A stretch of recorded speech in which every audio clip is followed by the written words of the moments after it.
এখন পর্যন্ত এই যে মানুষ কুপাইলে ভালো লাগে, মানে কষ্ট হয় না এত? আমি স্যার বিনা অপরাধী নিরপরাধ কিরকম দেই নাই।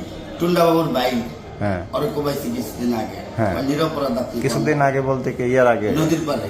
এটা কি ওই মানে জেল থেকে বের হয়? হ্যাঁ অরেন্দা মানে কপালে চারা আমি উঠে আনিছি, নিরপরাধ না ও খারাপ, কিন্তু তাই বলে পরে আমি কোবাইছি স্যার। আমি বিনা অপরাধ ওই চিন্তাই আমি চিন্তাই করি। হ্যাঁ। চিন্তাই করতে গিয়ে যে আপনার থেকে আমি আপনার কবে আমি নিতে হইব। হ্যাঁ না আমি আপনার কোবাম কে, আপনার তো জিনিস তো আমি চাওয়া মাত্র পাইতাছি। তাই আমি আপনার ক্লিয়ার কবে আমি আপনার থেকে জিনিসটা নেব। টুন্ডা বাবুর ভাই কি বেঁচে আছে? হ্যাঁ বাচ্চা আছে। তো ওরা যে কোপটা খাইলো, তো কোপ খাওয়ার পরে কি বলে মামলা হামলা করে নাই? না মামলা করে নাই। আমি যা মামলা করবে না ভাই, মামলা করুন কে, ফিল্ডে আপনার লোকে দেখবো না। ও মানে তাহলে আপনি আইসেন আপনার বাইরে নিয়ে। ও মানে তুই কোপাইছিস, তোরে কোপাবে? এই যে এরা মামলা করবো না।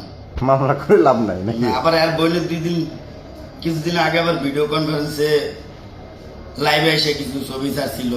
হ্যাঁ। পরে আমি কিরে তুইও তো জেল খাটুনি মাইয়া, তো তুই আবার কেমনে লাইভে আওয়াজ? আর বন জেল খাট সব বোন ভাবি টাবি সব জেল কাটছে স্যার, মাদকের সাথে সব জড়িত। হেরা আবার বলে লাইভে আসে কোন তা আমগো তো বউ বেটি মাদকে আমরা জড়িত, আমরা নিজেরাই খারাপ। বউ বেটির হাতে তো কোনোদিন মাদক দেই নেই। তোর তো সব পরিবার মাদকে জড়িত।